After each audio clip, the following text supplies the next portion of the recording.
அனைவருக்கும் வணக்கம். வாழ்க்கையில ஒருத்தர் உயர்ந்த நிலையில் இருக்கும்போது அவரை தேடி எல்லாரும் ஓடி வருவாங்க.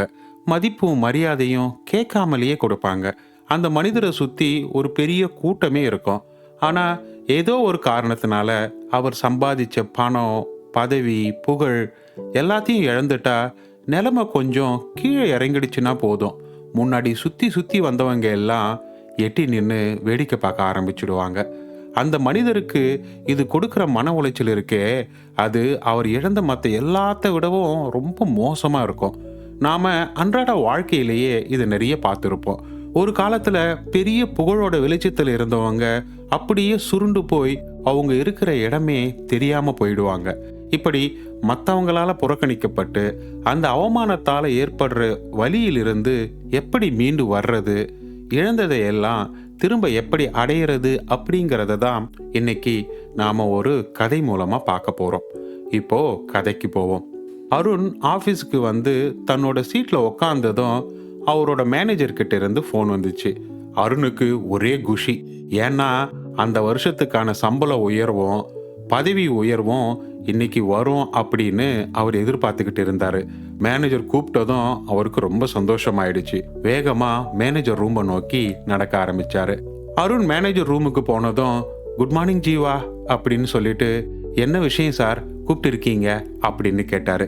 அதுக்கு manager please be seated Arun அப்படின்னு சொன்னதும் ஒரு விதமான எதிர்பார்ப்போட உட்கார்ந்தாரு அருண். ஜீவா அருண் கிட்ட, அருண், நீங்க நம்ம கம்பெனிக்கு கிடைச்ச ஒரு வரம். நம்ம டிபார்ட்மெண்ட்லயே உங்களை மிஞ்ச ஆளே இல்லை. உங்க திறமைக்கும் அனுபவத்துக்கும் இங்க இருக்கிற எல்லாருமே ஃபேன். நீங்க கத்து கொடுக்கிற விதமும் எல்லாரையும் மேனேஜ் பண்ற ஸ்டைலும் வேற லெவல். நீங்க நிறைய சாதிச்சிருக்கீங்க. இந்த உயரத்துக்கு சும்மா வரல.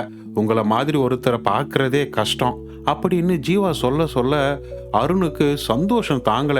எப்படி இந்த வருஷம் பதவி உயர்வு கன்ஃபார்ம் அப்படின்னு நினைச்சவர் தேங்க்ஸ் ஜீவா அப்படின்னு சொல்லிட்டு அடுத்து மேனேஜர் என்ன சொல்ல போறாருன்னு படபடப்போட காத்துக்கிட்டு இருந்தாரு.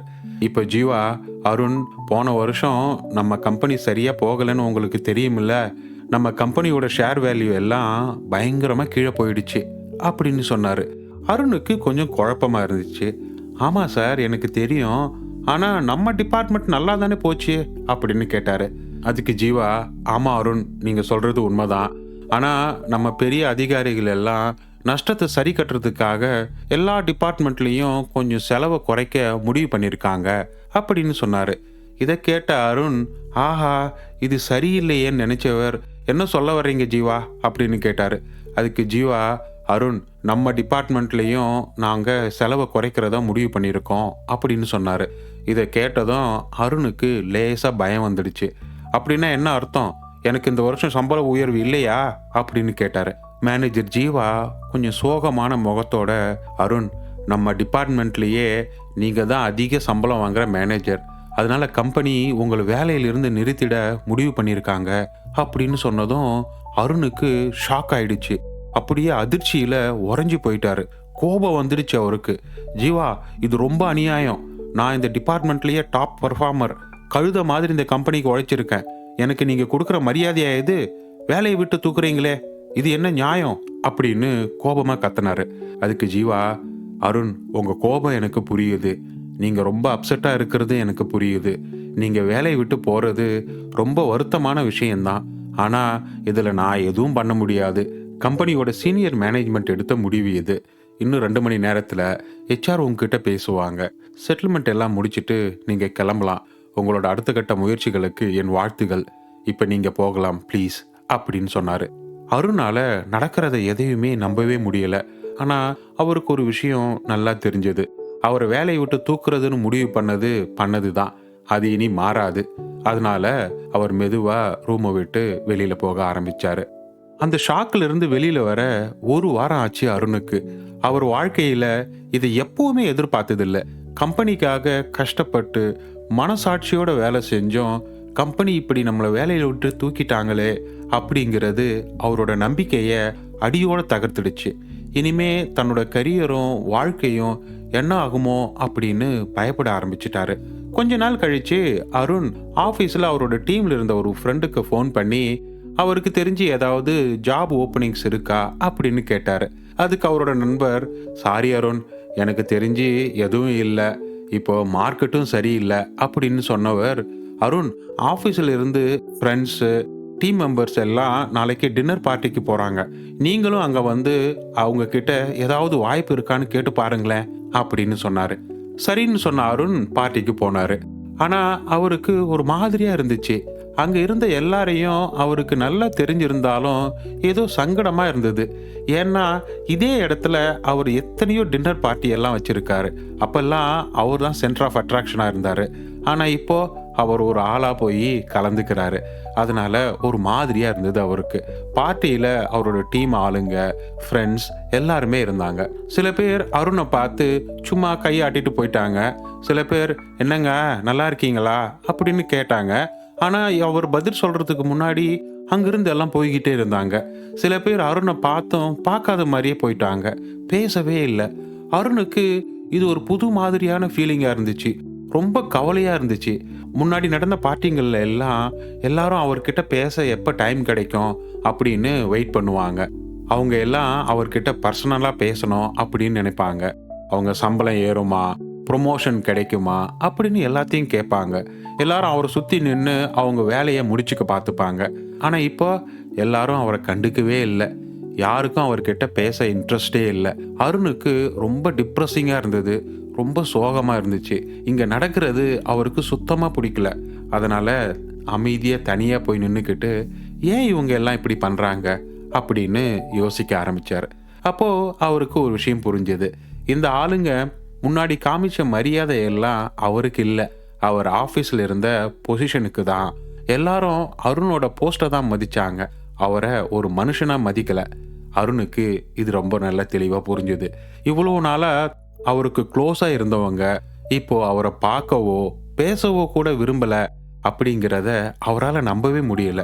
அந்த சோகமான நினைப்போட அந்த பார்ட்டியிலிருந்து கிளம்பி போயிட்டாரு அருண். அடுத்து கொஞ்ச நாள் கழித்து அருணுக்கு இன்னொரு கஷ்டமான நேரம் வந்துச்சு. அவரோட பெரியப்பா பையன் கல்யாணத்துக்கு போயிருந்தாரு. போன தடவை அவங்க பெரியப்பா பொண்ணு கல்யாணத்துக்கு அருண் தான் மண்டப செலவை எல்லாம் பார்த்துக்கிட்டாரு. ஆனால் இந்த தடவை அவருக்கு வேலை போயிடுச்சு, மாத வருமானம் இல்லை. அதனால் அந்த மாதிரி செலவையெல்லாம் பண்ண முடியல இப்போ அவரால். இப்படி அருண் எந்த பண உதவியும் பண்ணாததுனால அவரோட பெரியப்பா குடும்பத்தில் இருந்தவங்களுக்கு இவர் மேலே கோவம். அருணுக்கு இப்போ சம்பாத்தியம் இல்லை அப்படிங்கிறது தெரிஞ்சிருந்தாலும் அவங்களுக்கு அதை பற்றியெல்லாம் கவலை இல்லை. ஆனால் கல்யாணத்துக்கு வந்திருந்த அருணை பெரியப்பாவும் அவங்க குடும்பத்தாரும் கண்டுக்கவே இல்லை.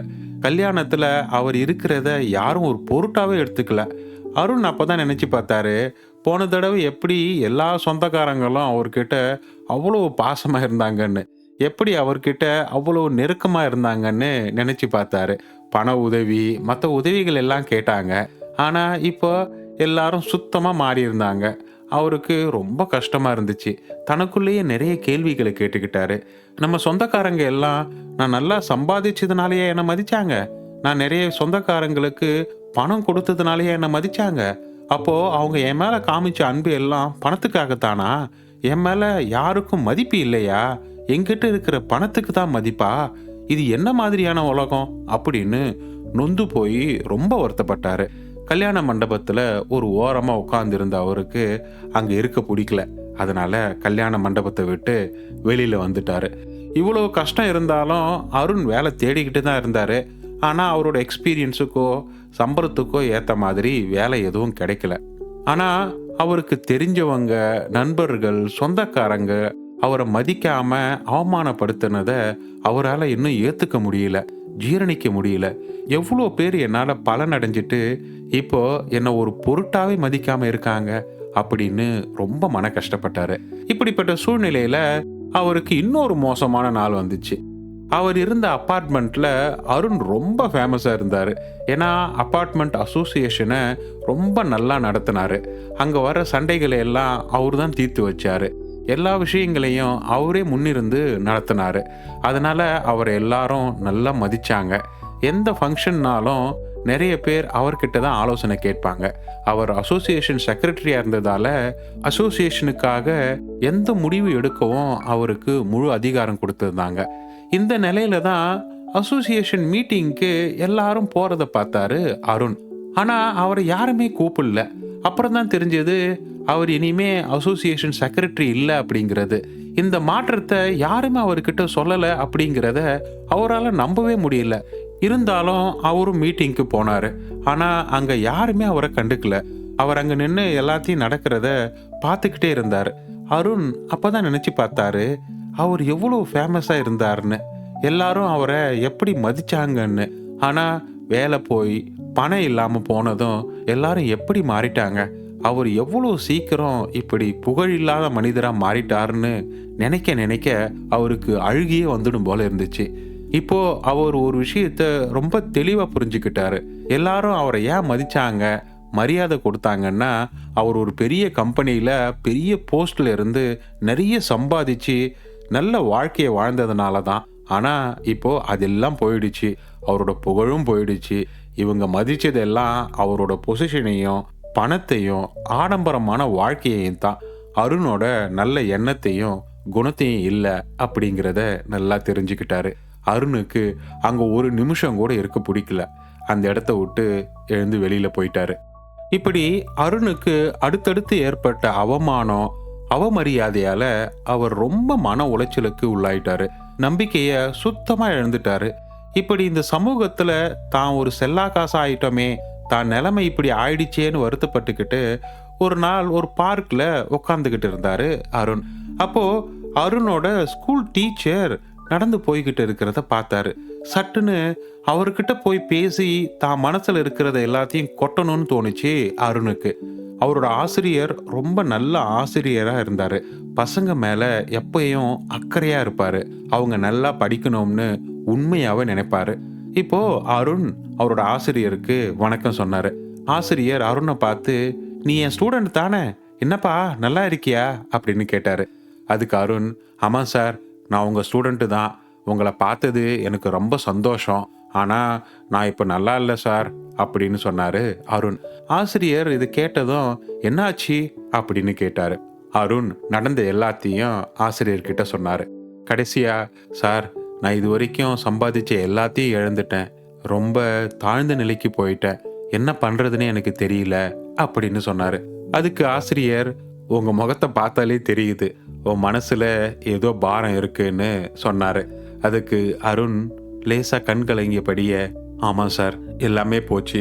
வேலை, பேரு, புகழ் எல்லாத்தையும் இழந்துட்டேன். முன்னாடி என்னை எல்லாரும் கொண்டாடினாங்க, இப்போ என்னை ஒருத்தர் கூட மதிக்க மாட்டேங்கிறாங்க அப்படின்னு சொன்னாரு. அதுக்கு ஆசிரியர் சிரிச்சுக்கிட்டே, எல்லாமே போச்சுன்னு சொல்ற, ஆனா நீ இன்னும் உயிரோட தானே இருக்க, அது ஒரு பெரிய விஷயம் இல்லையா உனக்கு அப்படின்னு கேட்டாரு. அதுக்கு அருண் விரக்தியோட, ஆமா, நான் இருக்கிறதுனால என்ன பிரயோஜனம், என்னை யாருக்கும் பிடிக்கல, எல்லாரும் என்னை ஒதுக்குறாங்க அப்படின்னு சொன்னாரு. அதுக்கு ஆசிரியர் கொஞ்சம் கனிவா, இங்க பாருப்பா, நீ புத்தகத்துல இருந்த பாடத்தை எல்லாம் நல்லா படிச்சிருக்க, ஆனா வாழ்க்கை பாடத்தை இன்னும் நல்லா புரிஞ்சிக்கல. இந்த இயற்கை இருக்கே, அது நமக்கு எவ்வளவோ விஷயங்களை சொல்லி கொடுக்குது. அதை கத்துக்கிட்டாலே போதும்பா. இப்போ ஒரு மரத்துல இலைகள் எல்லாம் உதிர்ந்துட்டா அந்த மரம் செத்து போச்சுன்னு அர்த்தமா என்ன? இல்லையே. அந்த மரம் மறுபடியும் புதுசா துளிர் விட்டு பச்சை பசேல்னு மாற காத்துக்கிட்டு இருக்குன்னு அர்த்தம் இல்லையா? அதே மாதிரி நீ இழந்த பதவி, பணம், புகழ் எல்லாம் வெளியுலக பார்வையில தெரியிற புற விஷயங்கள். ஆனா உனக்கு உள்ளூர பல விஷயங்கள் இருக்கு அப்படின்னு சொன்னாரு ஆசிரியர். அதுக்கு அருண், எனக்கு உள்ளூர ஏதோ இருக்குன்னு சொல்றீங்க, ஆனா என் உள்ளுக்குள்ள வெறுமையும் ஏமாற்றமும் தான் இருக்கு அப்படின்னு வருத்தத்தோட சொன்னாரு. இப்போ ஆசிரியர், அருண், நீ சொல்றபடியே உனக்குள்ள வெறுமை தான் இருக்குன்னே வச்சுக்கிட்டாலும் அந்த வெறுமை தானே ஒரு புதிய தொடக்கத்துக்கான இடம். அதே மாதிரி நீ அடைஞ்ச ஏமாற்றம் ஒரு பாடம். நீ யாரை நம்பினியோ அவங்க உன்னை விட்டு போயிட்டாங்கன்னு வருத்தப்படுற. ஆனா மற்றவங்களை நம்புறதுக்கு பதிலா உன்னை நம்பினா என்ன நடக்கும்னு யோசிச்சு பாரு. இந்த உலகத்துல எதுவுமே நிரந்தரம் இல்லை. புகழும் போயிடும், பணமும் போயிடும். ஆனா உன்னோட திறமை, உன்னோட உழைப்பு, நீ யாருங்கிறது எப்பவும் மாறாது. அதனால சொல்றேன், உன்னை நம்பு, இதுதான் உன்னை மீண்டும் உயர்த்தும் அப்படின்னு சொன்னாரு ஆசிரியர். அதுக்கு அருண், சார், நான் ரொம்ப நொந்து போயிருக்கேன். எனக்கு ஏற்பட்ட ஏமாற்றம், அவமானம் என்னை ரொம்ப பாதிச்சிடுச்சு. இப்படிப்பட்ட சூழ்நிலையில நான் எங்க ஆரம்பிக்கிறது, எப்படி ஆரம்பிக்கிறதுன்னு தெரியல அப்படின்னு சொன்னாரு. அதுக்கு ஆசிரியர், இங்க பாரு அருண், கடந்த காலத்தை விட்டுடு, அது ஒரு கனவு மாதிரி.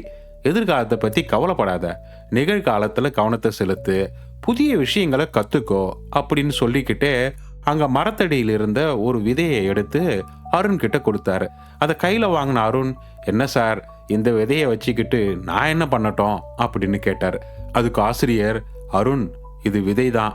ஆனா இந்த விதைக்குள்ளதான் ஒரு சிறிய செடி இருக்கு, ஒரு பெரிய மரம் இருக்கு, பூ இருக்கு, காய் இருக்கு, கனி இருக்கு. அதே மாதிரி தான் உனக்குள்ளேயும் ஒரு புதிய வாழ்க்கைக்கான விதை இருக்கு அப்படின்னு சொன்னாரு. அருண் மறுபடியும் விதையை பார்த்துட்டு ஒரு சின்ன நம்பிக்கையோட, சார், நீங்க சொல்றது எனக்கு புரியுதுன்னு நினைக்கிறேன் அப்படின்னு சொன்னாரு. புரிஞ்சுக்கிட்டா மட்டும் போதாது அருண், செயல்படணும். பழச நினைச்சு வருத்தப்படுறதுனால எந்த பிரயோஜனமும் இல்லை. இப்போ என்ன பண்ணணும் அப்படிங்கிறத யோசி அப்படின்னு சொன்னாரு. இப்போ இன்னும் தெளிவடைஞ்ச மாதிரி அருண், சார், கண்டிப்பா நீங்க சொன்னபடியே நடக்கிறேன், முயற்சி பண்றேன் அப்படின்னாரு. அது போதும் அருண் அப்படின்னு சொன்ன ஆசிரியர், ஒவ்வொரு நாளும் ஒரு புதிய ஆரம்பம், அமைதியா இரு, உன் மனசை ஒருமுகப்படுத்து, நீ மறுபடியும் கண்டிப்பா ஜெயிப்ப அப்படின்னு வாழ்த்திட்டு அங்கிருந்து கிளம்பினார் ஆசிரியர். ஆசிரியருக்கு நன்றி சொல்லிவிட்டு அருண் அந்த விதையை கையில் ஏந்தி புதிய நம்பிக்கையுடன் பார்த்தார்.